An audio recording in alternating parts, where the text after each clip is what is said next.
record this as well.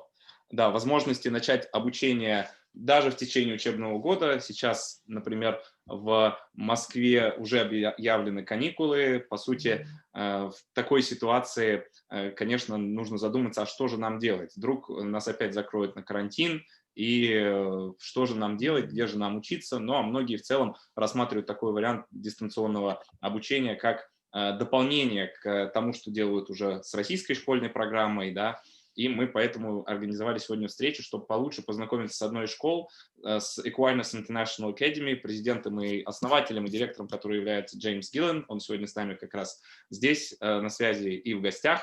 Вот. So, James, it's a wonderful opportunity to speak to you today and to have this wonderful conversation, to have so many parents and kids join us.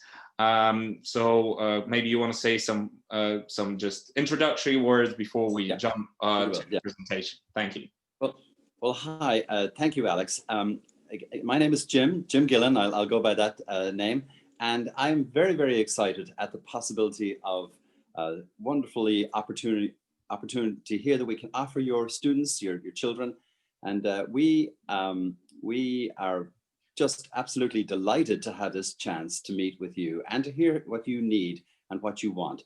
And that's our goal, is to present you with an opportunity that you think you can take advantage of. Thank you. Да, Джеймс очень рад тому, что сегодня у него есть такая возможность выступить и поотвечать на ваши вопросы, которые у вас будут возникать, дорогие родители, то, что вы в целом обратили внимание на американские школы и возможность такого обучения. Мы обязательно сделаем запись встречи для тех, кто сегодня не смог присутствовать по тем или иным причинам, чтобы вы могли ее показать вашим родственникам, друзьям, коллегам и так далее. А я буду выступать как человек, который, с одной стороны, да, является директором компании Educate Online и отвечает на ваши вопросы совместно с Джимом, а также как и переводчик. Вот, я буду, так как я понимаю, что не все родители, не все присутствующие могут говорить идеально на английском языке, это совершенно нормально. Соответственно, я буду помогать все это дело переводить. И сейчас первая часть нашей встречи будет в формате презентации, где Джеймс расскажет про школу, я буду переводить, а после чего мы уже перейдем к вопросам, ответам и к тому, какие могут быть уже дальнейшие шаги у нас с вами, дорогие родители и дорогие дети. So, Jim, now the floor is yours. Please tell us about Aquinas International Academy. And I've said that we're now recording this meeting. So if somebody has certain friends, colleagues, or whoever they want to share it with, they can certainly do that as the next step. So now the floor is yours. Please present your school and we'll take questions as the next step. Thank you. Well, thank you, Alex. And hello, everybody. It's morning time here in California. So you can see the sunlight is out there over my back. But I'm delighted to be here because we want to talk to you about the opportunity that Aquinas International Academy can present to you. And sorry. Let's make sure I translate, because otherwise I have fish fire. Sorry. Okay. Дорогие родители, доброе утро из Калифорнии. Вам сегодня добрый вечер уже всем, кто находится в Москве и в других часовых поясах. Мы очень рады вас сегодня здесь приветствовать и поделиться с вами информацией о том, что такое Aquinas International Academy и как она может быть полезна вашим семьям, вашим детям. So I have been in the online educational side of things for over 20 years. I did it when I was in my school district, and then eventually took an opportunity to start our own online school, Aquinas International Academy, that, as you can see, is accredited now by Cognia, which is the major accreditation agency for all K through 12 schools in America. Да, у Джима большой опыт с точки зрения образования, уже больше 30 лет, но уже 20 лет он работает в дистанционном образовании. Изначально он начал работу свою в дистанционном образовании в рамках, там, в США просто есть такие дистрикты, это, как можно сказать, районы или города у нас и у них в России, да, и у них есть свои министерства образования небольшие, да, которые управляют как раз вот этими дистриктами, и он как раз руководил одним из таких регионов вот, с точки зрения онлайн-образования, после чего основал уже на опыте, который был получен, свою школу Aquinas International Academy. Сейчас Aquinas International Academy аккредитована, у нее несколько аккредитаций есть. Одна из главных аккредитаций — это аккредитация Cogni Advanced Ed, которая аккредитует все ведущие школы в Соединенных Штатах, ну и, кстати, за рубежом, не только в Соединенных Штатах, еще в Великобритании, в Европе и так далее тоже. So the next slide, Alex, shows that we are a fully accredited, private, web-based school that we serve K through 12, and we will be doing that and beyond in the future. Да, сейчас у Джима школа, которая полностью обеспечивает дистанционное образование для тех учеников, кто обучается в США и в других странах тоже. То есть до прихода в Россию у них уже были большие такие партнерские связи с Китаем, с Вьетнамом, с европейскими странами. И сейчас мы как раз уже развиваем совместную историю с тем, чтобы работать с Россией и СНГ. Вот. Важным считаю отметить, Джим это не сказал, но просто я как человек, который очень хорошо знает школу, могу сказать следующее, что очень важно, что у школы сейчас, у онлайн-школ может быть разное количество учеников, вот. У каких-то 10 тысяч учеников, у каких-то 15 тысяч учеников. У Aquinas International Academy сейчас 900 учеников. Это означает, что за каждым учеником у них есть индивидуальный присмотр и внимание. И это очень важно, когда вы выбираете для себя школу, в которой обучаться, чтобы там было такое персональное внимание. I just said that I added some parts on my end, saying that there are many schools that have close to 10,000 students, 20,000 students, 5,000 students. And Aquinas International Academy is a school where you have a personal touch for every student, because now you work with close to 900 or 1,000 students, which allows you to do that. And that's an important thing when they consider which school they enroll in. Absolutely. And as you can see here from our screen, we actually use a system whereby we allow students to access a teacher online in real time, that English speaking. And also, we have a program that is already designed scientifically to serve the students' needs by finding out what they know, what they don't know, and then moving them on at the appropriate time or not to repeat, so that they grasp and comprehend the lesson before moving on. And that is a very successful, what we call diagnostic system that allows us to do that. Очень важный момент, что да, как проходят уроки. Уроки проходят в живом формате. Сейчас используется Zoom. 2 раза в неделю по каждому предмету, преподаватель, ученик, все, можно обучаться, есть индивидуальные занятия, есть занятия в мини-группах, по поводу этого с радостью вам расскажут наши специалисты, как все это проходит, но также есть еще и платформа, на которой дети выполняют все задания. И важно, что платформа разработана не просто как вот вам контент, вот, ну и изучайте. А платформа изначально тестирует учеников на то, что они знают, что они не знают, и, соответственно, у каждого будет свой индивидуальный план обучения по выбранным дисциплинам. So the next slide shows a little bit about who we are. This is me. I've been an educator almost all my life. I graduated, grew up and graduated in Dublin, got my degree in higher diploma in education, and then came to the United States, where I have since then acquired my master's degree in education, and have been in the education business for 3 decades and more, and very excited now to where we're moving into our new program with Russia. Да, у Джима более, как он сказал, 30 лет опыта в образовании, более 20 лет опыта в онлайн-образовании. Сам он изначально родился в Дублине, в Ирландии, после чего эмигрировал уже в Соединенные Штаты Америки, и где он всю жизнь, по сути, проработал в образовании и в развитии всей образовательной среды. И сейчас он очень рад приветствовать родителей из России, потому что это прекрасная возможность для детей из России и СНГ обучаться в международной школе. Jim, we'll take questions as the next step, but some of the questions we might take earlier. So one of the questions we've had just now is that what are the ages of students that you currently teach? Okay, actually all ages from K through 12. we have students who come in the early elementary school years for basic English, for example, from different nationalities and backgrounds. And also to start some of their elementary school, we have a couple of students right now who are not happy with the United States system, the way they are being, half in, half out of school. So they decided to go with us. And then we have also, of course, many students in the high school level. But we have them all scattered throughout. Awesome.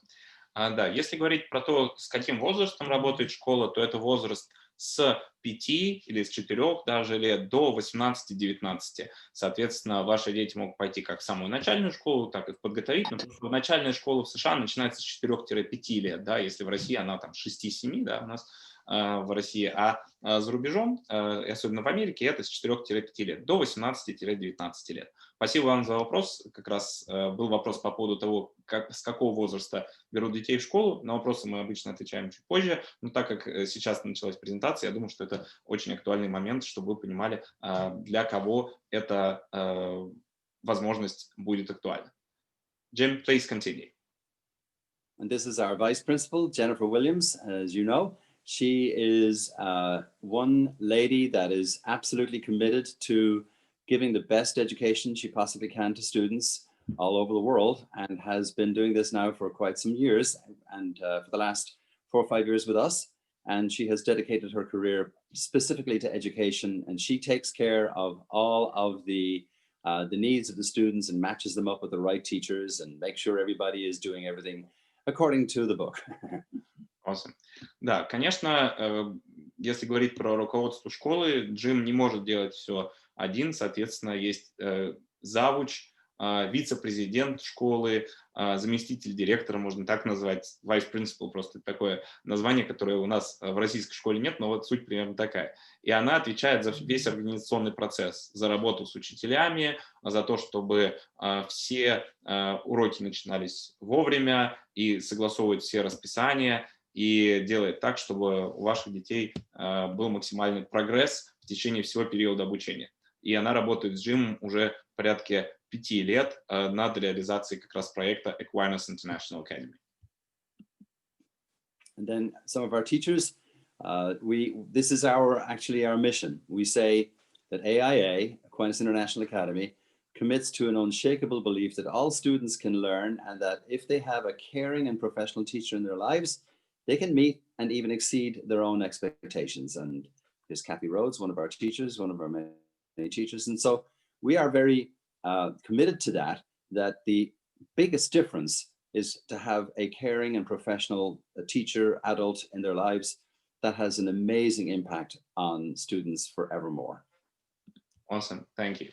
Да, если говорить, конечно, про учителей, то уже в школе работает более 300 учителей, которые доступны для ваших детей. И здесь как раз представлена одна из топовых учителей, ее зовут Кэти Роудс. Она преподает социальные науки, такие как психология, социология, история, такого направления. И совместно со всеми учителями и руководством школы была представлена такая миссия школы, которая звучит следующим образом, постараюсь перевести как можно ближе к оригиналу.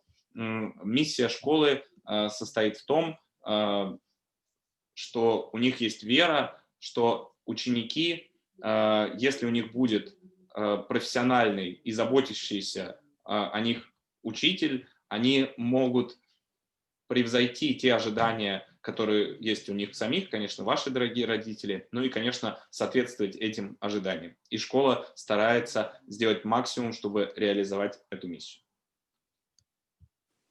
So here's a picture of me when I was at the graduation ceremony in Shanghai of our first group that graduated. So we actually serve populations of students all over the world, literally, from Spain to Dubai to China, of course. And it's amazing. Everybody is the same. This is what I've discovered. Everybody wants the same. Parents want the very, very best for their children. And that's exactly what I'm going to ask them in a little while. What is it exactly that they want of their children, for their children? And that's our goal, is to make American education available at your fingertips anywhere in the world. Awesome. Да, сейчас школа уже работает с учениками из Соединенных Штатов, из Испании, из Дубая, по сути, из Китая, из Вьетнама, из других европейских стран. По сути, принося американское образование к вашим детям домой. И он говорит, что это как fingertips, да, то есть уже американское образование становится доступным на кончиках пальцев. Путешествуя по миру и работая с родителями во всем мире и с учениками, Джим заметил то, что все родители и семьи, по сути, одинаковые. Все хотят лучшего для своих детей. Это то, что нас всех объединяет. И как раз в этом очень сильно помогает Aquinas International Academy и служит как раз таким ученикам, которые хотят получить лучшее образование, будь то в начальной, средней или старшей школе. So we now recognize that this is now the fact of life, that all over the world, people are now taking advantage of technology to access American education. And particularly now with the problems we've all had with schools being shut down and people being at home, we now realize that education can come into your home. So this is what we can now offer, the opportunity for people to get a fingertips education, American education at their fingertips, and be accepted then at the end into universities which we've sent our students to, like UConn, University of Connecticut, Syracuse, Rutgers, UC Davis. As a matter of fact, the next person you'll see is going to UC Davis. I did a little interview with her. So maybe we could go to that. Or do you want to say all that first, Alex? I'll say this first. Да, конечно, понятное дело, что технологии дают возможности обучаться уже за рубежом, не переезжая в другую страну. Конечно, здесь все поняли еще благодаря коронавирусу, что это, возможно, это уже наша новая реальность. И, по сути, если мы обучаемся дистанционно, обучаемся онлайн, почему бы не выбрать ту школу, которая занимается этим как раз профессионально и при этом может даже находиться не в вашей стране, не в вашем городе.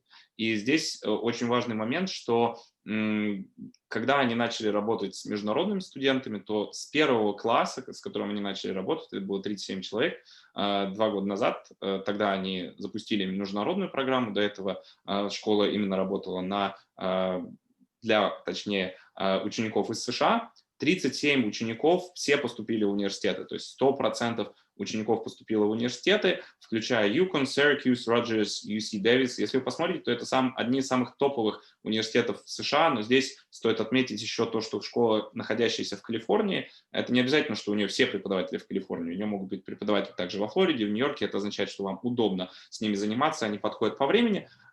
Важный момент вот в чем, в том, что когда у школы 100% гарантия по вступлению в вузы, это топ, и плюс ко всему есть возможность также поступать, и ученики поступают в Беркли, в Стэнфорд, и такие вузы, которые находятся в Калифорнии, потому что, когда школа находится в этом штате, соответственно, у нее есть определенные преференции.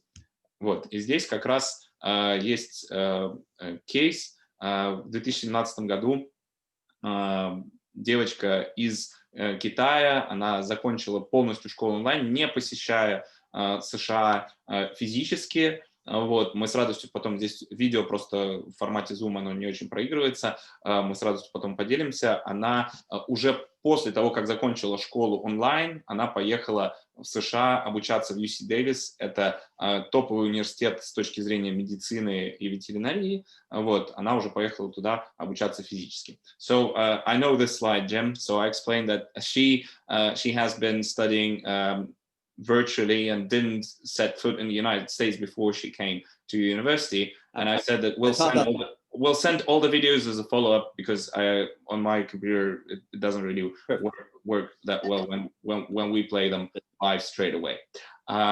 So maybe we can go on to the next slide. Yeah, sure. And so this is our motto, as we said, American education at your fingertips everywhere. And this is an example of these students from Shanghai. It was our first class, and they, as you said, Alex, they had never been to America. They'd never set foot in these colleges that they ended up getting accepted to. But that's the beauty of online education now, is that you can realize your dream of coming to the United States Or if you want to do a United States education at the university level, we'll be able to provide that as well virtually as well. Да.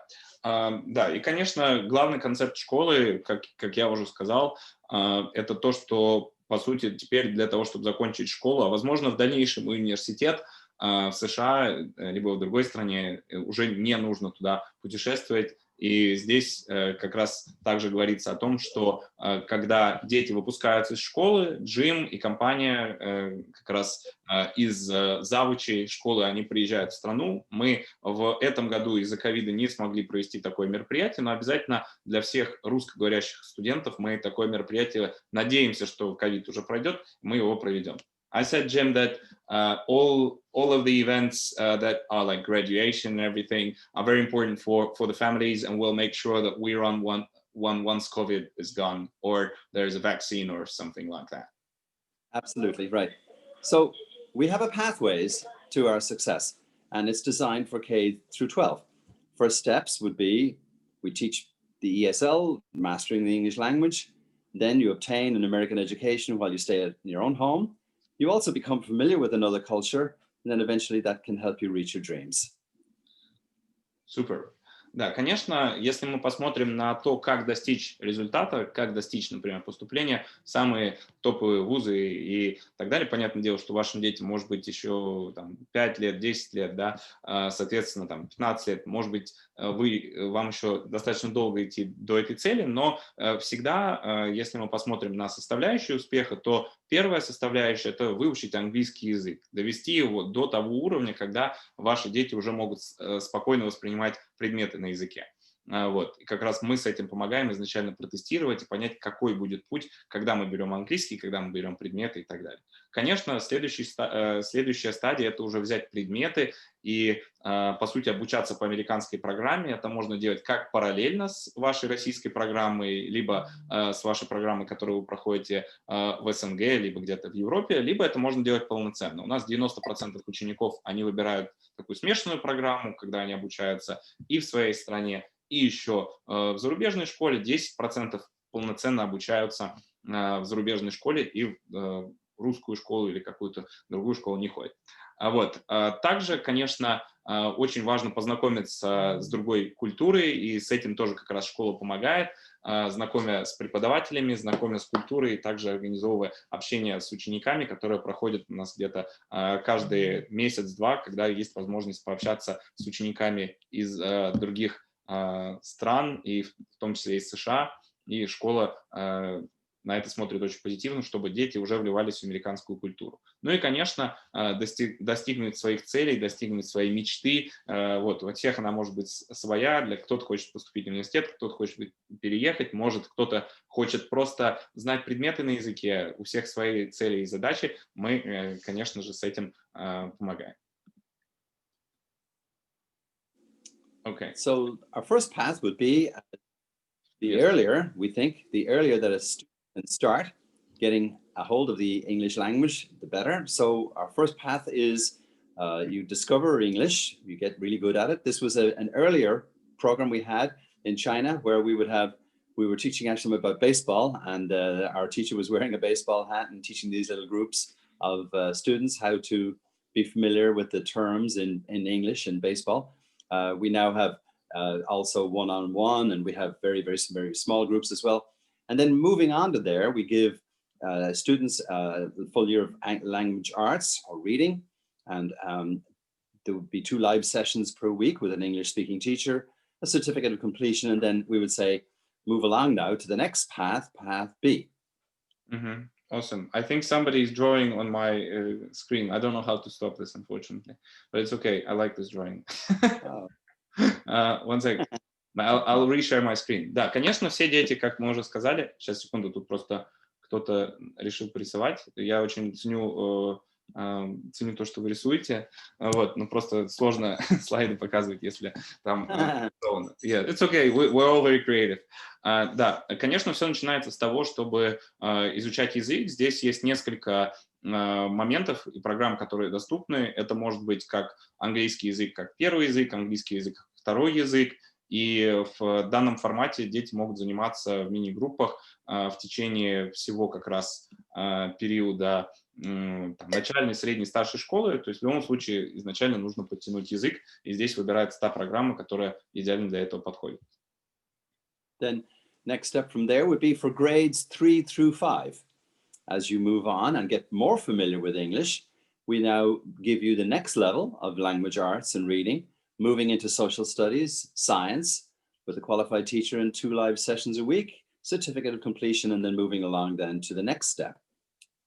Да, следующий этап, это, конечно, даже если вы в начальной и средней школе английский уже хороший, это добавить предметов на языке, таких как история, математика, что-то из социальных наук, возможно, искусство. И после чего можно уже переходить к следующему уровню.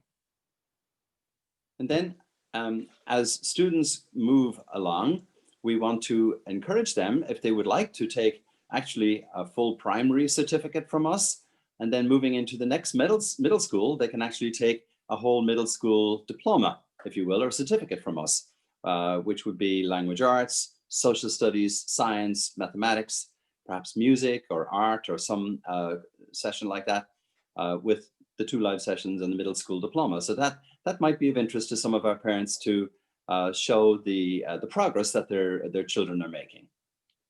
Мгм. Да, следующий этап, это, конечно, уже можно закончить, вся школа делится на несколько этапов. Есть начальная школа, есть средняя школа, есть старшая школа. Многие дети также выбирают получение сертификатов начальной и средней школы, что просто им поможет в целом в жизни с точки зрения знаний, умений, ну и, конечно, поможет в дальнейшем поступить в топовые школы за рубеж. Либо, конечно, есть путь, к которым уже все стремятся, это окончание старшей школы, и об этом сейчас как раз скажет Джим. So that shows that we actually have a structured, continually building program for our elementary and middle school, the younger ages, as we were asked earlier, and then leading on up to the last piece is, of course, to get an accredited high school diploma. And that's the next step if they would want to get into an American university, either in person or virtually, as we're doing these days. And then these are examples of how that happens. And of course, that's the whole participation, whether they're in a school in the United States, or sorry, a school in Russia at the moment or not, or with us, we can combine their grades as well as with the grades that we require, and together then they can have the fulfillment to get the diploma from Aquinas International Academy. Конечно, да. Последний этап в старшей школе. Старшая школа начинается с 14 лет. Это уже получение полного диплома старшей школы. Здесь есть 2 варианта. Либо вы совмещаете учебу в своей школе с учебой в школе дистанционной в Aquinas International Academy, либо вы полноценно можете обучаться в Aquinas International Academy. Для каждого ученика создается свой учебный план, и оценки, если вы обучаетесь параллельно еще в российской школе, то они перезачитываются в Aquinas International Academy, и тогда нужно получить 6 кредитов, то есть делать 12 предметов по семестру каждый для того, чтобы окончить школу. Если вы полноценно выбираете обучение, то здесь большее количество кредитов, баллов, оценок и модулей нужно пройти, и здесь мы как раз для каждого создаем индивидуальный учебный план, который подойдет по всем параметрам. И, конечно, как результат ваши дети получают точно такой же диплом старшей школы, как если бы они обучались офлайн в Соединенных Штатах. Который позволяет как раз... By the way, Alex, Yeah, of course. Sorry. One second, I'll just we have 100%. The last thing. One sec. Sorry for interrupting. Sure. Да, и как раз этот диплом позволяет поступить в ведущие вузы США, Великобритании, Канады, других стран, то есть Европа, Сингапур тоже его принимает. Please tell Jim. And thank you.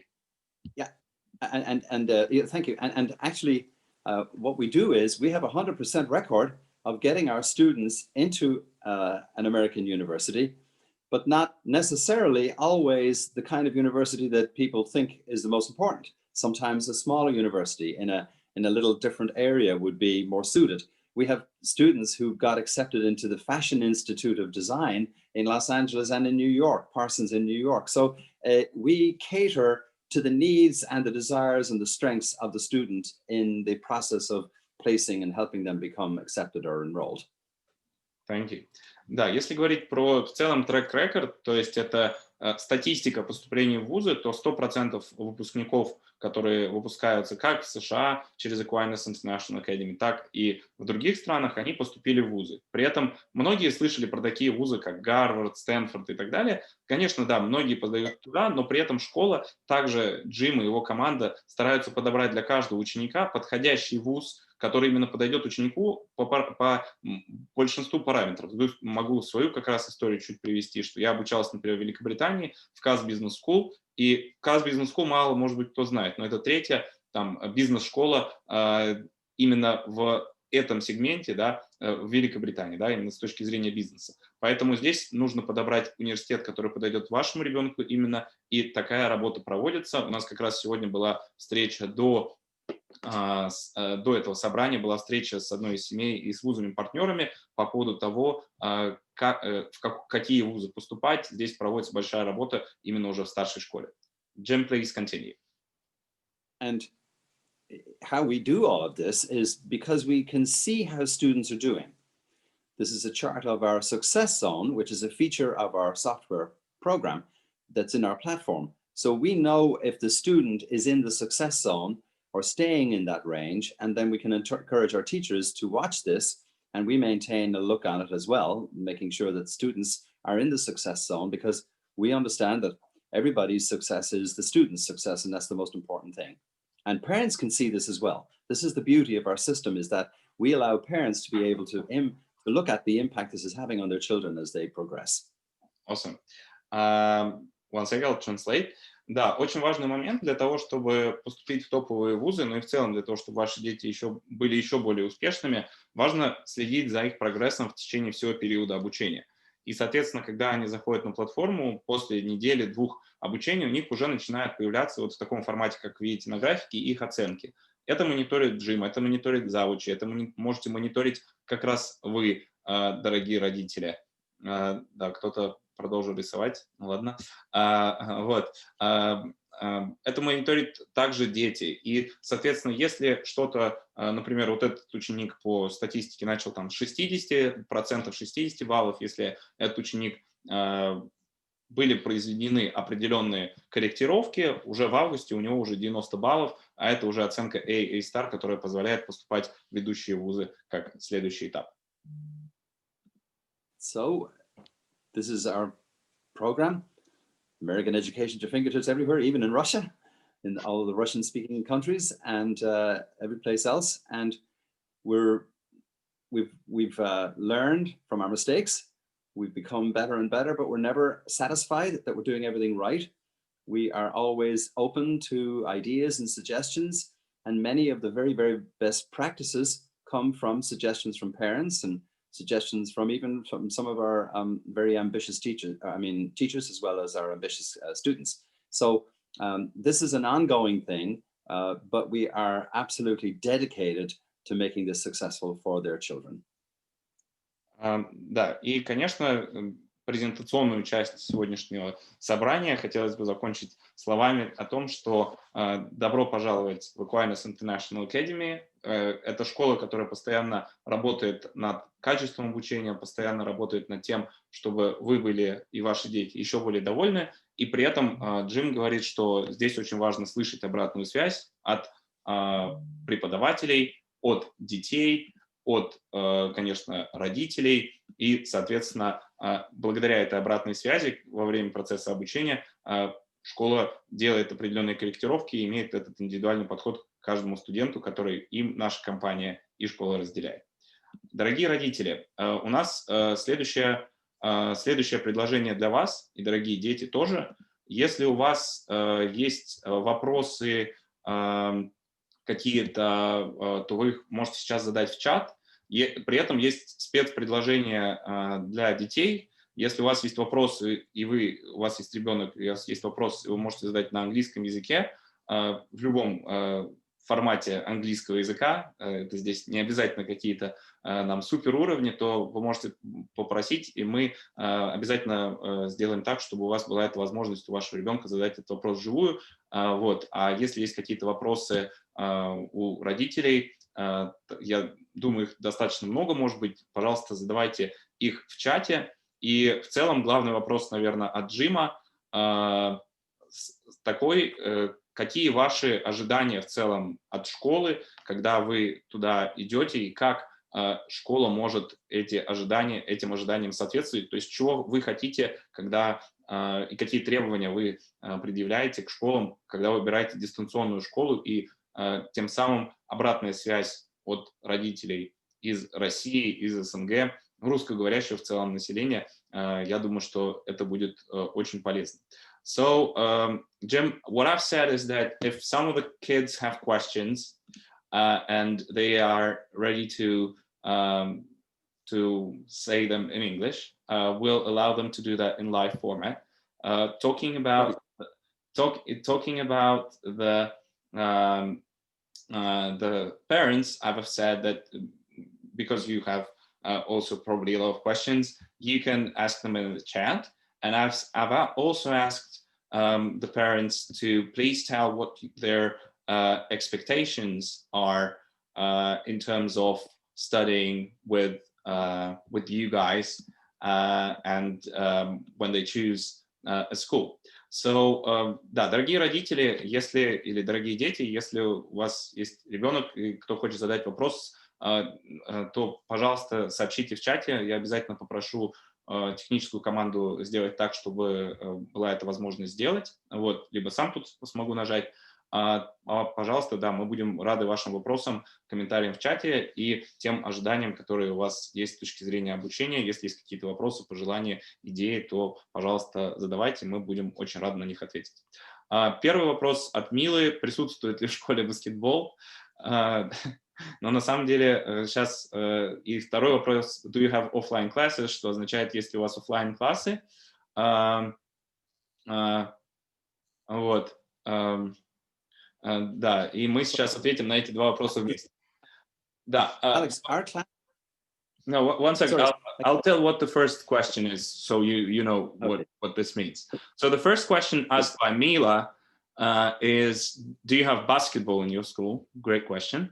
And the second is, do you have offline classes? So maybe you can tell about the offline school holding and partners of AIA in this regard, and then I'll explain that in more detail. Thank you.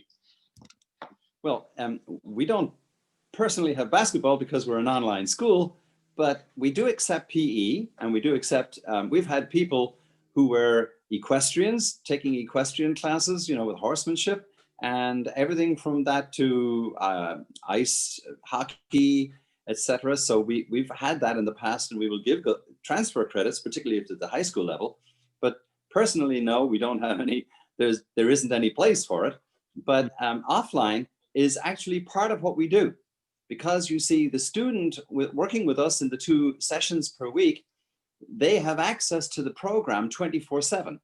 So then they can get on there, they can watch a video, etc., move along, and they can go at their own pace, so that when the next class comes up, they can take up where they left off. So yeah, we have both aspects in that regard. Awesome. What about the offline school partners in the United States? Because I remember the last meeting we've talked about the schools where the students basically study offline, but also take classes from you guys once they're in the United States. Right. Well, that is true. We have many students, particularly with our business with the Chinese population, who are already in school in the United States, and then they actually want additional classes from us because either they're not offered at their own school because they've just got too few people to put a whole class together. But if they've got 1 or 2, we can take care of them. And that's when they go to these other schools. And of course, they can choose many schools, private schools particularly, that will more than be happy to accept Russian students. Awesome. Да, если говорить про баскетбол, и был вопрос по поводу офлайн уроков, дело в том, что у AIA есть целый такой холдинг школ-партнеров, в которых дети обучаются как офлайн, так и онлайн, поэтому если вам интересно переезд, так скажем, то можно как раз в одной из этих школ зачислиться и играть там в баскетбол. Если говорить про баскетбол онлайн, то, конечно, можно взять, например, такой предмет, как физкультура в онлайн-формате. Если вам это интересно, вы можете это рассмотреть. Если говорить про офлайн классы, на самом деле, да, есть 2 часа занятий с преподавателем вживую в Zoom каждую неделю по каждому предмету, плюс еще есть платформа, которая доступна 24/7, соответственно, не обязательно только заниматься в то время, когда вы можете заниматься, по сути, ну вот, в Zoom, да, то есть есть еще задания, и платформа доступна 24/7. Следующий вопрос от Анастасии. Можно ли начать обучаться, она пишет офлайн, я думаю, что это больше про онлайн, на самом деле, если ребенок вообще не знает английского. Сейчас зададим его Джиму. So, Anastasia asks, is it possible to begin studying, she says offline, but I think it's about online actually, if a child doesn't know English at all? Well, yes, because our first step is to prepare that student by going through the English as a second language program, starting the very basics of it and taking them from where they are, knowing nothing, to beginning to understand. And then in some cases, they can perhaps take a mathematics class where they see numbers and familiar with numbers, and then that can be expanded. Awesome. Да, конечно, можно начинать даже с нулевым знанием английского, потому что изначально будет английский, где будут изучать алфавит, где преподаватели умеют работать с уровнем А0, вот, ну а дальше уже брать предметы, например, Джим говорит, что большое количество учеников изначально начинает с английского, а потом начинает еще, например, брать математику, потому что там они уже начинают работать с цифрами и учат язык в этом контексте тоже. Но на самом деле даже изучая язык, в любом случае, конечно, они цифры будут изучать. Следующий вопрос. Не знаю, как зовут человека. And it's as simple, Alex, it's as simple as this. We start out with this. What is this? This is a cup. What is this? This is a cup. This is a cup.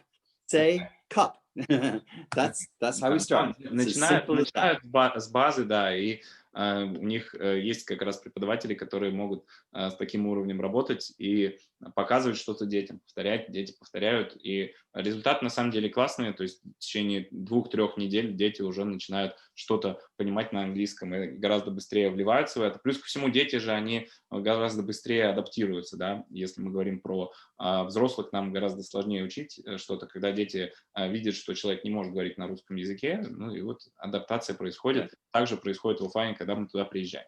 Следующий вопрос. Если начать учиться в вашей школе онлайн, возможно ли потом приехать учиться офлайн, приехав из России в Штаты? Да, так возможно сделать, как раз в школах-партнерах AIA. Вот. И, соответственно, такой вариант многие родители рассматривают, особенно сейчас, когда коронавирус, многие не смогли поехать в офлайн вариант, и после чего рассматривают такой переход.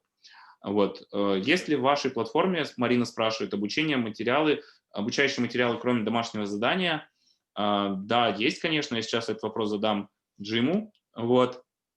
Так, идем дальше, задаем вопрос Джиму. So, what is the program what is on the platform that the students work in? So, is there just prep that they should do, or what's the platform structure, so to say?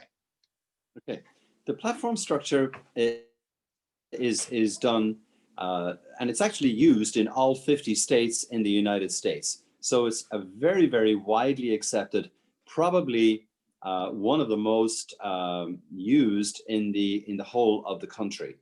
And the reason we chose it is because it begins with a short video that's already available. The student watches that. It explains one concept in a couple of minutes.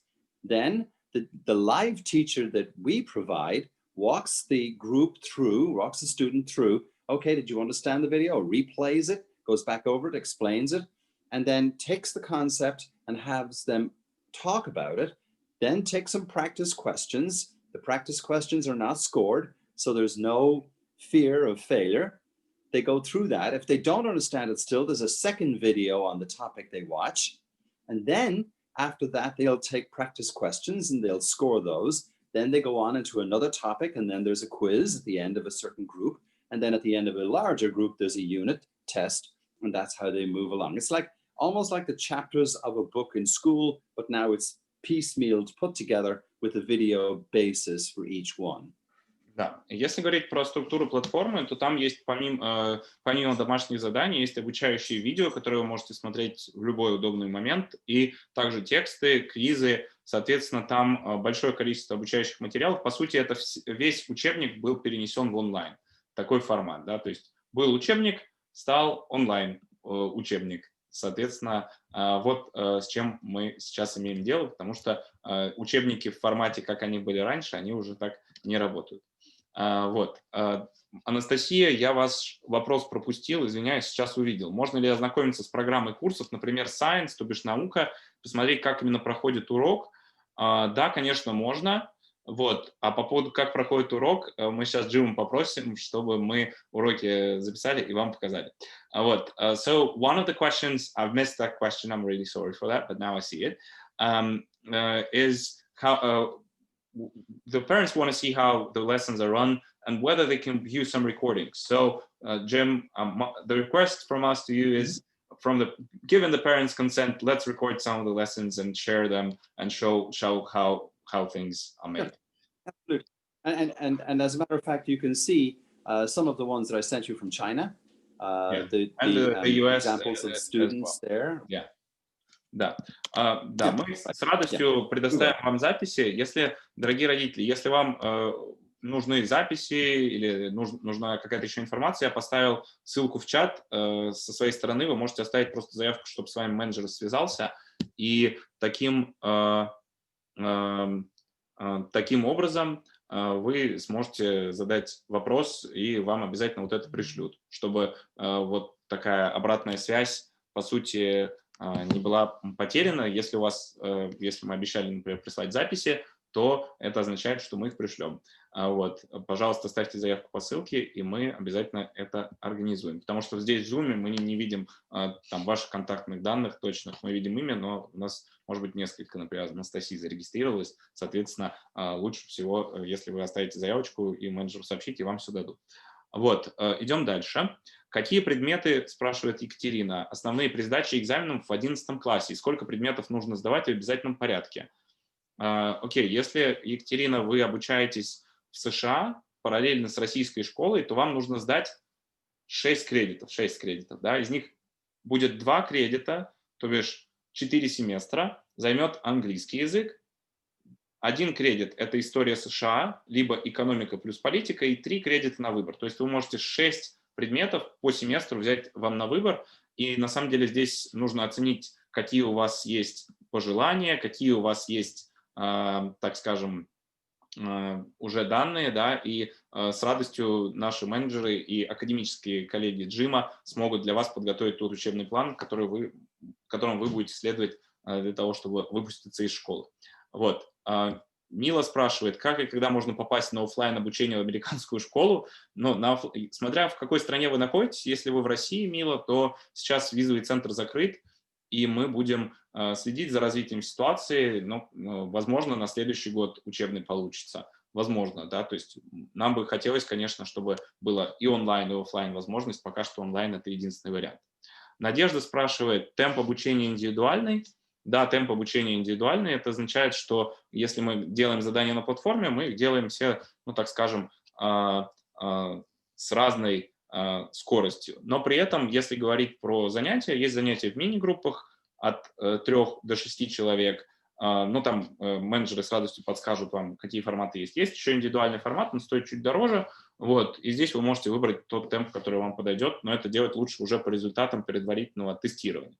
Jim, there are some questions basically that, how to say, they are very important, but if we talk about them, like, how to say, going back and forth, I think it'll be easier if I respond to them, given my expertise sure. in this subject. Да, подскажите, пожалуйста, когда начинается прием... You know how to operate. Thank you. Подскажите, пожалуйста, Елена спрашивает, когда начинается прием в школу? Какие нужны документы и какая система оплаты? Прием в школу начинается, сейчас идет, там есть старт 26 октября. Соответственно, если вам интересно подаваться, то нужно это делать сейчас. Для этого нужны оценки и система оплаты. Вам менеджер посчитает, сколько предметов нужно взять, ну, и вы вместе согласуете, и дальше оплачивается все по семестрам. Семестр – это 4-4,5 месяца. Вот. Спасибо вам большое за вопрос. Идем дальше. Татьяна, вопрос от Татьяны. Сейчас на английском задали, давайте зададим Джиму, его тоже вовлечем. У Татьяны вопрос, какие-то есть ли предварительные тесты для того, чтобы найти определить уровень. На самом деле этот вопрос я бы задал не только про английский язык, я бы этот вопрос задал про предмет в том числе. Итак, so Tatiana asked, what are the placement tests to find out the level? Probably she meant English, but let's talk about not only English, but all the other subjects as well. Thank you. Right. Okay. Well, what we call in the software program, they call it like deficiency diagnostic. And it means that we can test a student at the beginning in a subject.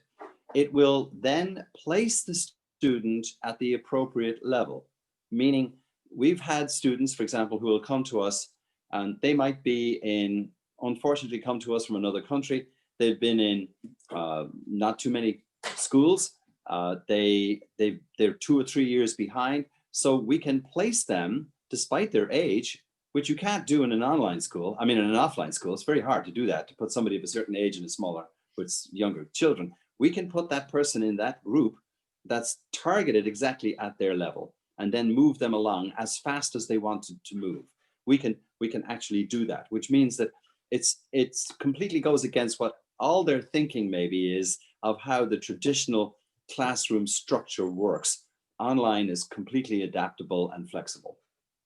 Да, на этот вопрос был большой ответ от Джима, но суть такая, что если говорить про английский, да, изначально тестируется английский, конечно, здесь помогает Educate Online, помогает школа, когда дети уже начинают предметы, они по каждому предмету в течение первых 2 недель проходят тестирование, и дальше у них адаптируется программа под это. Конечно, когда начинается, так скажем, программа, в таком случае все идет определенное повторение, то есть проверить, что дети знают, после чего идет тестирование, и уже начинается программа по тому уровню, который подходит для детей. Марк спрашивает, сколько детей в онлайн-классе, задают ли домашнюю работу. Да, домашнюю работу задают. По каждому предмету это как минимум час работы в неделю. Сколько детей в онлайн-классе? От 1 до 6, в зависимости от того формата обучения, которое вы выбираете. Если говорить про Aquinas International Academy, то это от 1 до 6. Я еще раз сейчас поставил ссылочку на то, что можно было оставить заявку и проконсультироваться с менеджером по дополнительным вопросам. Идем дальше по вопросам. Так, Марк говорит, не разобрались, как работать в этой платформе. Есть обучение, как ей пользоваться. Ну вот это сразу к Джиму сейчас прилетит. So Mark is a student with us or is a parent with us, and they got no idea how to use the platform. So they're already student, they don't know how to use the platform. How do you have, like, I don't know, a guidance how to use it? Yeah. Maybe some videos or some. Can you teach Mark or Mark's family what shall they do in this case? Thank you. Okay, are they already in class with us? Yes. Oh, okay. Well, first would be to contact their teacher, or I'll let Jennifer know. But when they got the email, it gives them a login and a username, and it goes on there. And then on their platform, once they log in, it'll show them on the dashboard what it is the first thing they should do, which is to take the student orientation. The student orientation class is a default for everybody. And it's a very simple process, doesn't take long, a few minutes, maybe 10, 15 minutes, go through how to navigate into the program. Once they've done that, then it will allow them to go back to start off then in their course work and begin the process there. And of course, that would be the very first day that they're in class with the teacher. The teacher will explain more of that and go through that with them. But that's how it works, is to do the student orientation first, once they successfully can log in. Да, дело в том, что изначально приходит имейл, где есть доступы к платформе, и на первых уроках учителя объясняют, как пользоваться платформой. Если что-то еще осталось непонятным, то вы всегда можете связаться с менеджером, и Джим, Дженнифер будут рады вам в этом помочь, и либо учитель еще раз покажет, либо кто-то из завучей школы, плюс наши коллеги с радостью поможет вам с этим разобраться. Дальше у Ольги вопрос, подключились не с самого начала, была ли озвучена стоимость обучения. Стоимость обучения начинается от $1099 за один предмет в семестр, вот, и там до $1499 за один предмет в семестр. Здесь по этому вопросу лучше пообщаться с менеджером, потому что там есть разные предметы, разные градации. Они с радостью вам об этом подскажут. Для того, чтобы пообщаться с менеджером, еще раз поставлю ссылку в чат и идем дальше. Вот, так. Как называется платформа, на которой проходит обучение? Платформа, на которой проходит обучение, называется Acellus. Очень удобная платформа. Ну, из всех школ, с которыми мы работали, это самая удобная платформа, как только в ней разберешься. Там есть и приложения для iPad, для iPhone, для Android, для Mac, для Windows, для браузерной версии и так далее. Вот. Катя пишет, я начинаю обучение, Катя, привет, с 19 числа, начинает обучение, скорее всего, да, с 19-26 да, октября. Мне нужно 6 кредитов, 2 из них английский, я дальше сама выбираю. Здесь нужно выбрать с менеджером и с академической командой школы, так что обратитесь к ним, пожалуйста. 2 из них английский, один из них будет это история США, либо экономика плюс политика, да, то есть можно вот так сделать, и 3 кредита выбираете сами. Милана пишет, спасибо огромное за проект, учимся с вами с июня, у нас прекрасный преподаватель с отличным произношением, остались с вами, всегда будем с вами, если кто-то сомневается, то эта школа отличная и супер уровень. Спасибо вам большое, Милана, низкий поклон, очень приятно это слышать. При поступлении с 1 класса какие вступительные экзамены или тесты? Единственный тест это по английскому языку, вот, все, с 1 класса. А что еще тестировать? Вот. Ну и, конечно, готовность вашего ребенка к приключениям в дистанционном формате. Вот. Также хочу поблагодарить за встречу «Открытые ответы». Спасибо вам большое. Еще раз спасибо. Ксения пишет, в группе более 10 человек. Ого, так не должно быть. Мы разберемся. Вот. So Ksenia's mother, or Ksenia, says that they have more than 10 people in a group. There might be two reasons for that. Either that's a mistake, I mean, like organizational mistake, or they're in a different school, which can be as well. And they might not know that, but that can be part of the problem. But we'll make sure that we get it fixed, I think. Yeah. I don't believe that we have anybody at that many students. Да, возможно. Alex, I have a question now for them. Okay. If all things, because a lot of these questions I understand are great questions, but I think I'd also them to think about this. If all things were possible, what would they want to get out of this in the end?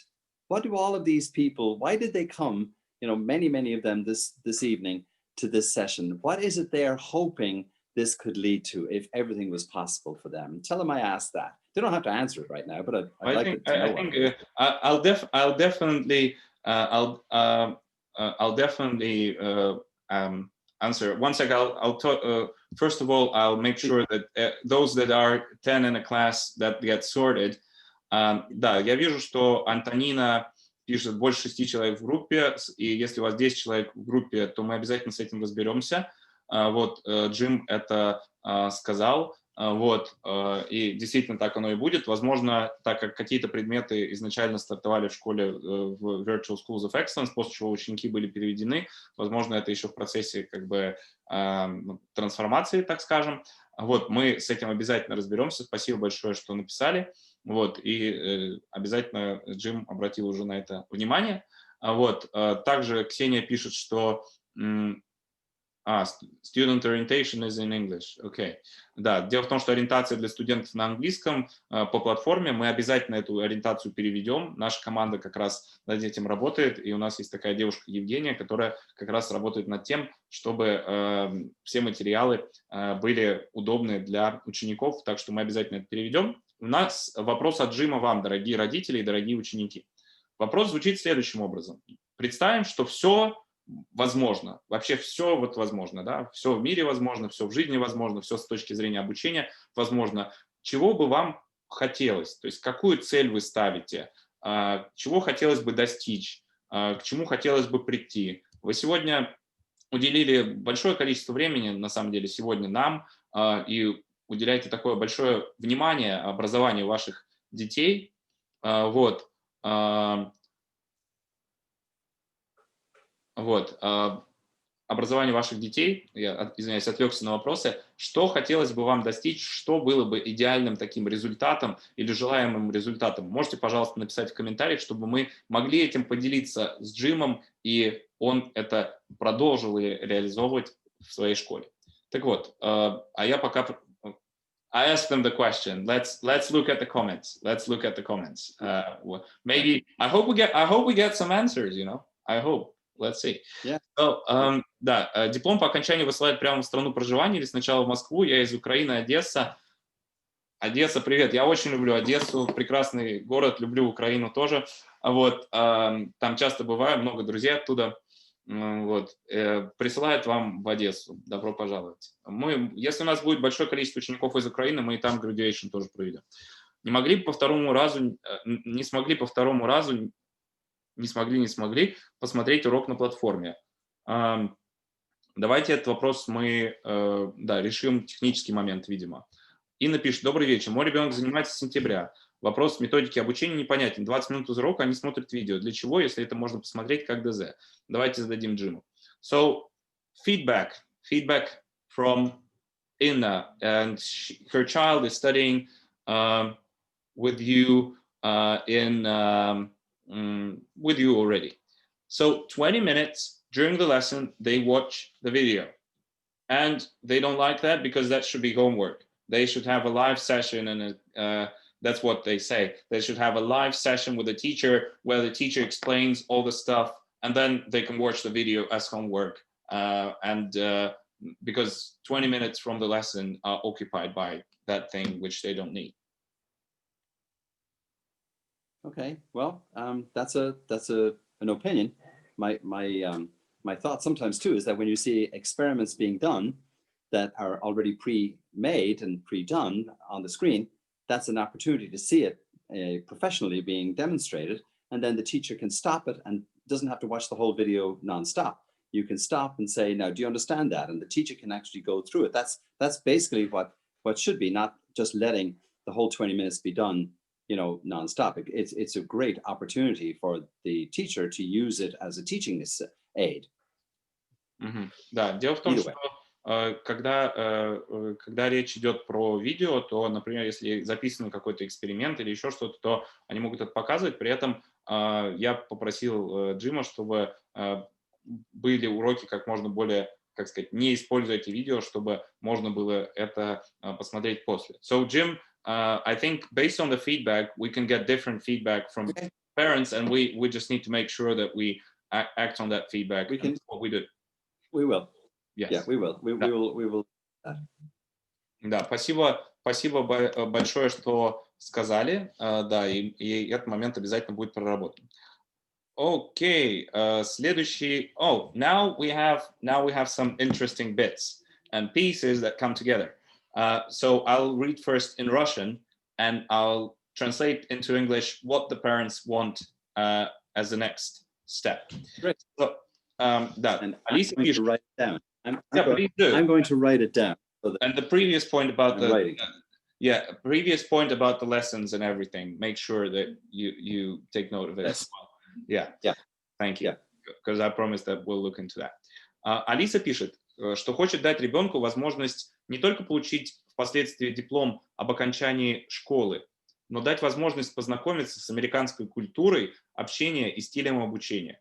Дальше Светлана пишет, по сути дела, похожую историю, что хочется, чтобы было больше вовлечения в культуру в США и учеников между собой, чтобы сформировать новый социальный круг общения. Супер. Передаем Джиму. So, 2 points, but they're quite close. They don't only want the diploma, but they also want to meet the American culture and how you interact with each other, which is quite different. Because when I go, for example, to America, everybody's pitching everybody all the time. Like, it's a very interesting approach that you use to communication. So to communicate between each other and how you study. So how to study, because in Russia, the kids are used to, let's say, here's this content, here's the homework, and then that's it. And then they do the homework, here's the content, but in the US, it might be different, it might be more project-based. So basically teach the kids how you live, how you work, how you study, teach them about the culture and how to interact with each other, and that'd be awesome. And then another thing is... I think I love that. Tell them. Yeah. Он влюбился в вашу идею. Спасибо большое. Идем дальше. So the next thing would be to have also more culture, and actually to meet students from other countries as well, from the United States, from Europe, from Russia, from China, so they can all form a new relationship, so to say, new relationships and new friends as well. So okay. Do is start off in the old days. Tell them, when I was going to school in Ireland, the students were given pen pals, and I had a priest who was on the island of St. Helena where Napoleon died, and he was my pen pal, and I've never forgotten that. It was just amazing to do that. So I think if we could set up like maybe Instagram, I don't know, get parents' permission, Instagram partners, that kind of thing, or Facebook partners, or ways in which they could, interact with other students that we've got with parent permission, of course. I think that would be tremendous. Yeah. Да, мы все эти пункты передали, и Джим говорит, что да, с любовью вспоминает те времена, когда он сам общался с другими учениками, будучи еще сам учеником из других стран, они переписывались, их называли как друг по переписке. Но таким образом сейчас мы подумаем о том, как можно детей вовлекать, то есть это, возможно, Zoom-сессии, да, чтобы они все знакомились, возможно, у них будет какая-то общая группа или Instagram, где они будут общаться. Мы обязательно об этом подумаем и это написали. Спасибо большое. Дальше вопрос. Thank you so much, Jim. That's a great idea. Please write it down. I'll answer some quick questions, and then we'll get on to the next ideas. Вопрос такой. С какой периодичностью начинается обучение? 1 раз в год или иначе? Вы знаете, до этого в США было 2 раза в год, в сентябре и в январе. Но из-за коронавируса все изменилось, и теперь можно начинать было в сентябре, теперь есть возможность начать в октябре. Возможно, и дальше будут возможности начать. Но вот сейчас, по сути, старт получается каждый определенный период времени. В октябре старт будет 26 числа с регистрацией там 12-19 число дедлайн. Если вы хотите попасть на Orientation Week, это означает то, что дети пройдут ориентацию на платформе заранее, то с 19 числа по этой причине лучше начинать. Вот. Так, идем дальше. Какая должна быть продолжительность урока? Большинство уроков идет час. Бывает, что 55-65 минут, но первые ориентационные сессии могут быть чуть короче, когда дети еще вливаются, чтобы они были полностью сконцентрированы. Вот. Дальше пишет Алиса, что хотят, чтобы в процессе обучения в онлайн-формате наш ребенок принял самостоятельное решение об обучении в американском вузе. Классная идея, спасибо большое, сейчас передаем Джиму. So, Alisa said, another idea for you, Jim, that in the process of their kid's study in your school, they want their kid to decide by himself or herself that he or she wants to study in an American university, but that has to be the kid's decision. I agree. Yeah. Totally. Yeah, and that's what they want to achieve, basically. And that's important. And tell them that it is our goal to make that available if the student would like. We're not going to force them to want to come here, but we are going to give them all of the tools necessary to have the skills to succeed when they get here, because it's not enough for us to have a student come to UC Davis and want to become a veterinary surgeon. We want them, when they come, to be successful when they're in the university here, because then that makes all of this look, very, very productive. Awesome. Да, очень важный момент, что, конечно же, да, Лиса хочет, чтобы ребенок сам принял решение об обучении в американском вузе, это супер. И как раз школа делает максимум, чтобы дети были готовы к принятию такого решения и были успешными в университетах и далее.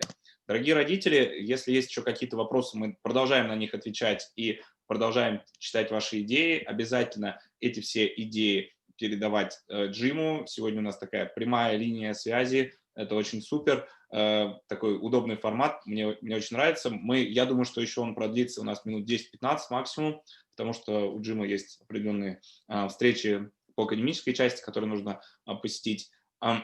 Я поставил сейчас ссылочку на, извиняюсь, на то, чтобы оставить заявку. Вот, если у вас будут еще какие-то вопросы, вы можете их с нашими профессиональными менеджерами обсудить, которые также на связи постоянно с Джимом и с академической командой школы. Идем дальше. Софья спрашивает, сколько предметов нужно изучать, чтобы получить диплом потом? 12 предметов по семестру. Учебный план для вас как раз сформируется по результатам тестирования. Вот. Динара пишет, все в мире меняется, и мы этому свидетели. Хочется дать ребенку больше возможностей, самому решить, где продолжать обучение дальше. Возможность также, Катя пишет, улучшить знания английского, изучить американскую культуру и, конечно, получить больше шансов на поступление в европейские вузы. Светлана пишет, мы хотим тоже учиться в американском вузе и хочется, чтобы было больше английского. Думаю, онлайн-обучение – это будущее сейчас, время возможностей. Антонина пишет, хочется, чтобы у ребенка был выбор большой учебных заведений, где он может учиться. Катя пишет, расширить круг общения, так как Земля круглая и может когда-то придется пересечься. Прикольно, да, действительно так. Динара пишет, что все в том-то и дело, что все идет к тому, что онлайн-обучение – это уже наше настоящее. Вот. И, возможно, будущее обучение в ВУЗе будет тоже онлайн. So I've read out some perfect scenarios, a bunch of those, and now I'll translate all of them into English so you get it, Jim. So one of them is that the world is changing and they want to give their kid, Dinara wants to give her kid, as many possibilities as possible to decide by themselves, for the kids to decide by themselves where they're going to study and live as the next step. Right? Absolutely. That's what we want to do too. Yes. And that's why I'm here. Yes. An example, I would never have thought that when I was growing up as a 14-year-old boy in Ireland, that one day on my wall in my bedroom, I had three pictures on my wall in my bedroom. One was the Golden Gate Bridge, the other one was the Grand Canyon, and the other one was Death Valley. None of which were in Ireland, but I vowed that one day I would see them. And I have. I've seen all three, and I now live in California, and I have an online school that's doing, helping students in Russia. I would never have dreamed that possible when I was 14. So it just goes to show you the power of a dream is so, so important to have that. And students, once we try to have them get that dream, to realize that anything is possible for them once they understand and they have knowledge. That's the key. Awesome. Да, я передал первую идею Джиму, сейчас еще передам другие, обязательно из тех, что зачитал. Вот. И он сказал, что когда он был еще маленьким мальчиком, жил в Ирландии, ему было 14 лет, и у него на стене висели 3 картины. Одна картина — это был каньон, самый вот Гранд Каньон, который находится в США, Долина смерти, это такая пустыня у них там, и еще Golden Gate Bridge, это мост в Сан-Франциско, который находится. И он говорит, что все возможно. Сейчас он живет в Калифорнии, давно уже, конечно, туда переехал, но он был в этих всех местах, и он никогда бы не поверил, если бы ему тогда сказали, что он там будет жить, и у него будет такая жизнь. Так что действительно все возможно, и возможно поехать дальше обучаться и жить вообще в любой стране мира. Главное, мысли действительно материальны. Я сейчас еще передам ваши идеи Джиму, и идем дальше. So now some ideas, and just for you to write them down and like this format. So Katya wants to improve English, learn about American culture, and have better chances at getting into European universities. European universities, that's important. Okay. Another one, Svetlana, wants, her family wants to study in American university, and they want to have as much English exposure in terms of language as possible. Antonina wants the kid to have a lot of options in terms of choice where to study as the next step. Katya wants to meet more and more people from all over the world, because the world, as you said, Jim, is a round place, and you can meet, maybe sometimes they'll meet online, but then they'll meet in offline somehow, maybe. Dinara says that online education is now the norm, and maybe even university education will be online, and that's one of the ideas. Mikhail says he wants to see another world and speak English fluently. And that's what he wrote in English. And Mark says that he wants to study in your school because you have amazing subjects. So, for example, cyber sports and others, and that we don't have in Russia. And that's important to have a big selection of subjects to choose from. Awesome. Right. Да, перейдем дальше к вопросам. Можно ли спросить про плату за обучение? Да, конечно, можно. Стоимость семестра от $1099 до $1499. Можете оставить заявку, и вас менеджер проконсультирует по тем именно пакетам, которые есть, которые подойдут именно вам. Но это получается 4,5 месяца образования. 4-4,5 месяца. Так, вот, идем дальше. Вот, идем дальше. Мне прислали вопросы в личку, то есть они ко мне прилетели, я обязательно на них отвечу. Можно ли в вашей школе учиться ребенку 3,5 лет? Это будет английский точно, но по поводу 3,5 лет сейчас уточним. One of the questions from the parents is, can a kid at the age of 3.5 study at your school? Sure. Да, можно. Джим разрешил, все хорошо. Супер. Можно ли в вашей школе заниматься английским языком взрослым? Здесь на самом деле был выбран такой формат, что нет, потому что тогда мы можем полноценно концентрироваться на детях, а это очень важно, да, то есть это прям у нас фокус, да, и нам еще много работы. We have by the way, Alex, sorry, we have a whole kindergarten curriculum, Alex. Да. I'll tell about this. Which is like, yeah, 3.5. I mean, and our granddaughter here at 3.5, she was turning on the PlayStation. She was, she was already able to use a phone. I mean, it was just amazing what kids are doing these days, Да, если говорить про программу, то есть даже программа детского сада, и это обучение английскому языку, и по сути уже дети в 3,5 года, и дети в детском саду умеют уже всеми этими гаджетами пользоваться. Но я думаю, вам, дорогие родители, уже об этом известно. Вот, Софья спрашивает, то есть изучая 1-2-3 предмета, получится больше для себя и расширение знаний кругосора? На самом деле, да, но здесь вы можете один предмет, сейчас один предмет, в другом семестре, другой в другом, и у вас так диплом накопится, будет так постепенно. Спрашивают, выдает ли диплом школа государственного образца или нет, где можно увидеть диплом в окончании школы, диплом вам пришлем, а сейчас спросим Джима по поводу диплома. So, Jim, a question about the high school diploma. Is it any different than, is it like state or country recognized? Is it any different than the ones that they get in like physical schools? So what is your response to that?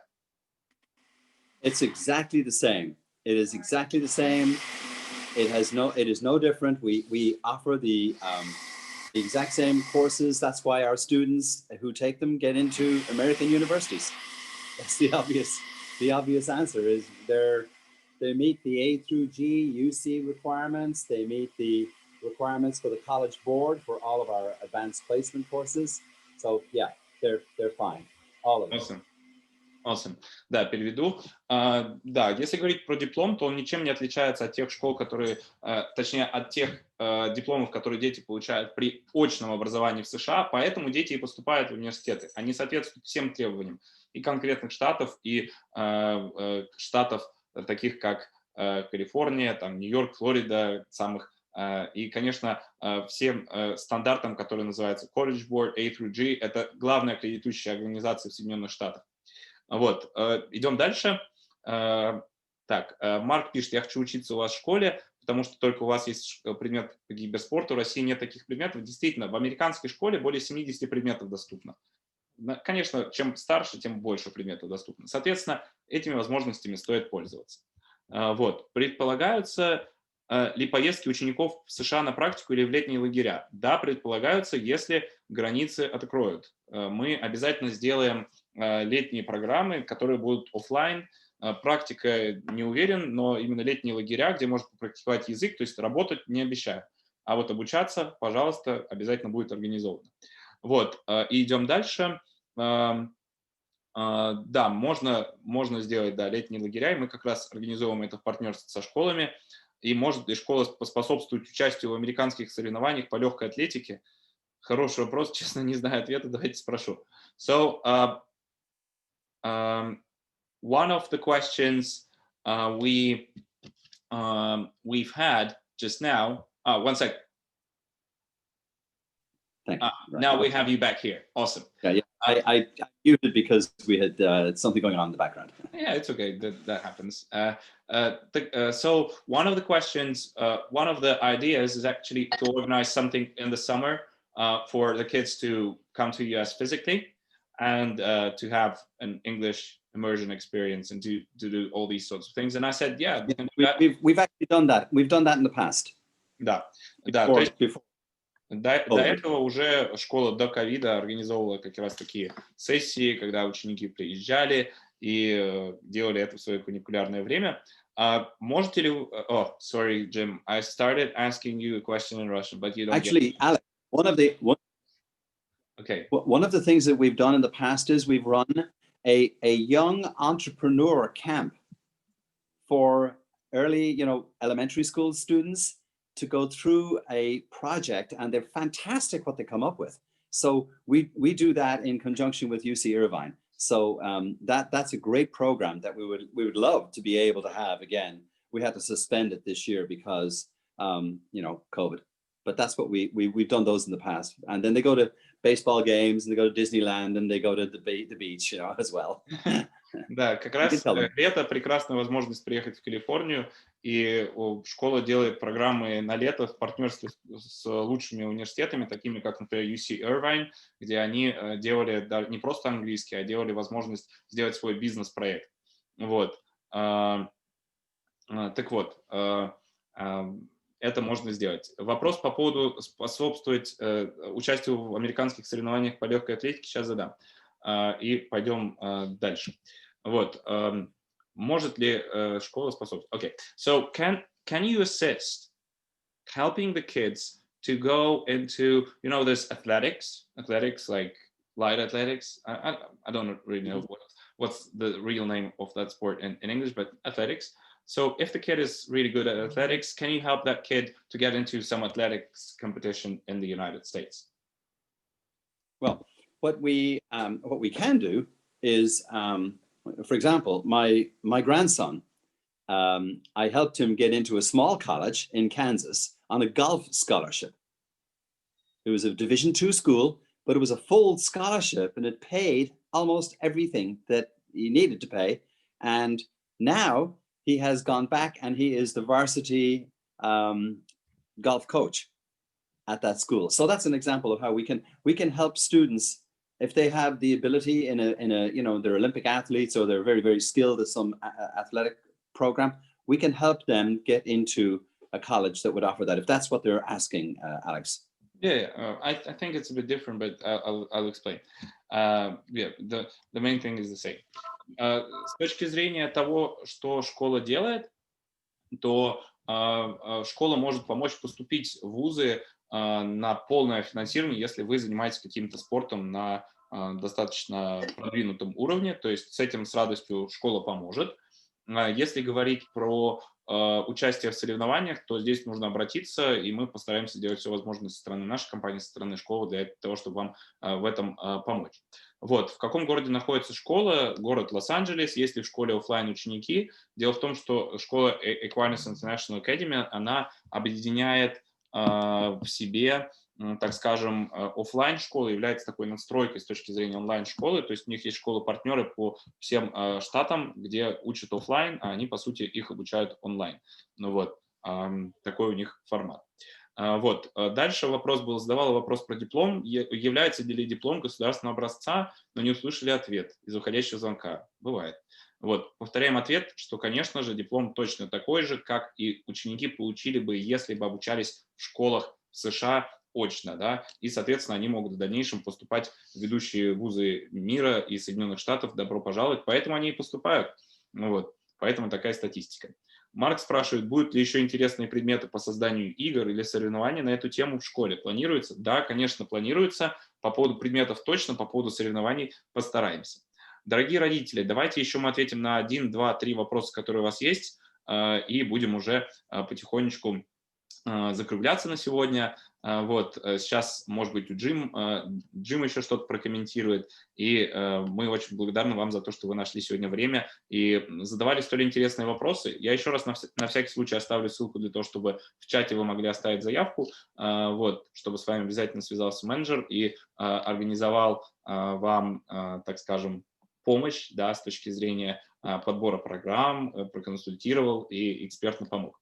So, Jim, we are now going to take a couple of questions, maybe 2 or 3, and then we're going to finish up for today. And I said, I'm very grateful for the amount of people and the quality of their questions. You know, it's been fascinating, and all the ideas that they brought to the table. And I'm also very grateful for your time and your dedication to serve students internationally. And that's really important to make sure that this is successful. Because when a headmaster does this, that's really, really important, I think.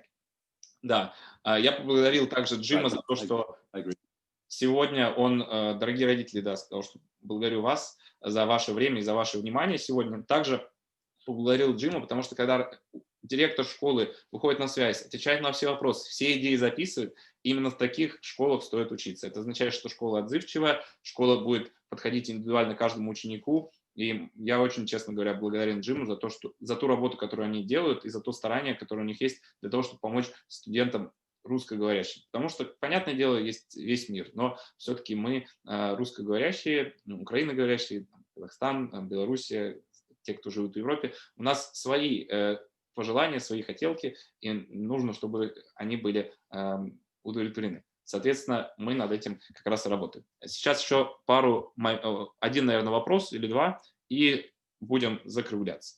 Есть ли шанс поступить на бесплатное обучение в ВУЗ после окончания школы? Да, шанс есть, но сейчас Джим ответит на этот вопрос, и мы после чего уже... И еще один вопрос, вот Светлана задала. Все, у нас сейчас будет 2 вопроса, и после чего мы будем закругляться. So, Jim, 2 questions. First question, can the kids get into a college or university for free once they are done with school? And second question, do you have European students at AIA? 2 questions for you. Okay. Kids getting in for free, that's always a difficult subject, even for Americans, because there usually are circumstances where you can get in if you're a great athlete on a scholarship, like I said before, on a sports scholarship, or a merit scholarship if, for example, somebody is really, really clever and they cannot afford to pay. But most of the schools in the United States will take into account the fact that the students need perhaps some assistance, or they'll have some loans, or they will have some grants that they will give. It is a little more difficult for international students because they always think that the international students have lots of money, but it's not impossible. That would be the first thing. It's not impossible, but I can't give any guarantees. But I will be telling them that... One second, let me translate the first bit, and then we'll go on to the next. Sure. Да, если говорить про получение грантов, стипендий и так далее, то да, конечно, это возможно, точнее, это не невозможно. Вот. При этом нужно понимать, что это очень такая конкурентная среда, потому что университетам, у них большое количество грантов, но за них борется большое количество учеников и внутри страны, и вне США. Вот. При этом это возможно, и на самом деле, если говорить про Educate Online, у нас есть компания-партнер, которая называется Study Free, с которой мы сотрудничаем, и они помогают получить эти гранты. И перейдем к следующему комментарию Джима. Jim? Right. Because there are applications for scholarship that we make available, but it is true though that international students usually do pay more.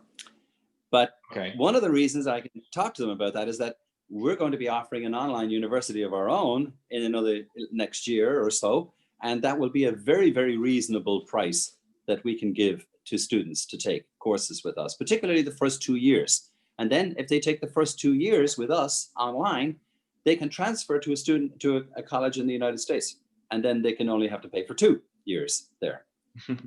Также Джим говорит о том, что помимо того, что, да, можно подавать на гранты, можно с этим работать. На самом деле, по нашей компании могу сказать, что мы подавали на гранты именно самостоятельно порядка 10 раз, и у нас было 9 из 10 попаданий, даже там, помню, 5 миллионов рублей нам в Австралии дали. Вот. Почему? Да просто потому, что мы подали. Вот. У многих есть такое понимание, что, ой, мы не получим, и никто не подает. А там из России нужен был один человек, вот мы попали. Вот.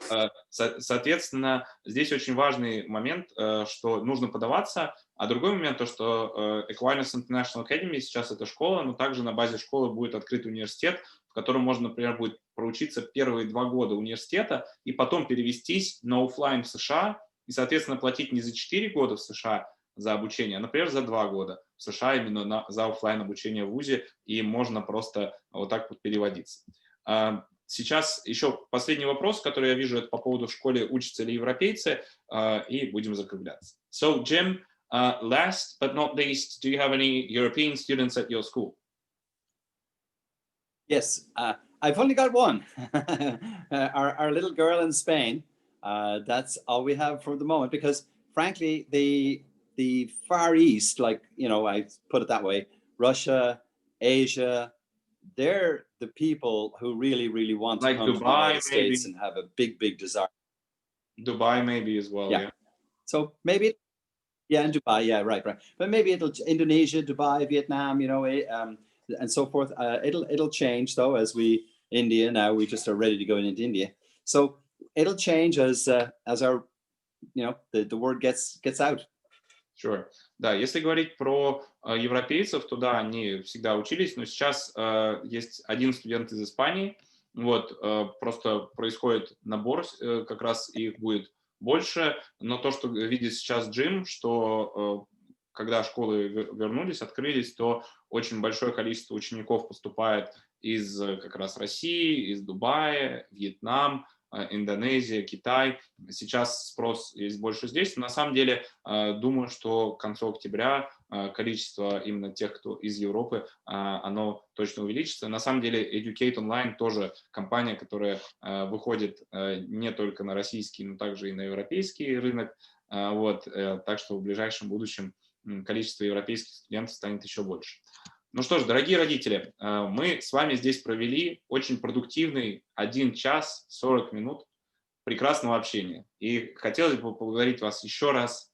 Хотелось бы поблагодарить еще раз Джима. So, Jim, we've spent an amazing 1 hour 40 minutes. That's the longest meeting I've ever done with parents in Zoom and with you. So that's Thank you.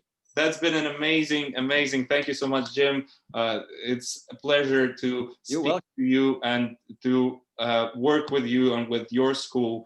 And we are sure that all of the students that enroll in October and beyond will be successful because of the care. We care, you care, it works. Right. Yeah, so, it works, yeah. And tell the parents that. Да. Thank you, Alex. Thank you for doing it. Thank you. Да, мы с Джимом тоже очень благодарен вам, дорогие родители, дорогие ученики, что вы сегодня были с нами. Было на самом деле очень такое у нас интересное собрание, интересные вопросы. Спасибо вам за ваше время. И, как я сказал Джиму, что все, кто зачислится у нас в октябре и дальше, все будут успешными. Почему? Потому что есть хорошее слово по-английски care. Мы заботимся. Заботится и школа. Таким образом все получается. Конечно, все важно. Это аккредитации, все дипломы и так далее. Но чтобы до этого дойти, нужно пройти большой путь. Мы как раз берем с вами и этот путь проходим. Вот. И с каждым днем стараемся становиться все лучше и лучше. Спасибо вам большое, дорогие родители, спасибо большое еще раз Джиму. Мы будем рады продолжить с вами общение. Если что, у вас всегда есть наш Инстаграм, наш телефон, наш сайт. Вот можете оставить заявку там в чате, я как раз оставлял ссылку, еще раз оставлю. Вот, пожалуйста, задавайте ваши вопросы, и мы будем очень-очень рады продолжить с вами общение. So, thank you so much, Jim. Again, thank you so much to the parents. Now this assembly will be concluded, and we are wishing you, Jim, a great day, and good night to everyone in Moscow. Ну что ж, всем, кто в Москве, всем, кто находится рядом, вам спокойной ночи, хорошего вечера. Вы сегодня были прекрасны. Таких интересных вопросов у нас еще никогда не было. Теперь у нас новая планка взята, и ваши идеи по улучшениям — это просто топ. Дорогие родители, дорогие ученики, это было прекрасно. Спасибо вам большое. Мы желаем всем хорошего вечера, и на этом заканчиваем. До свидания.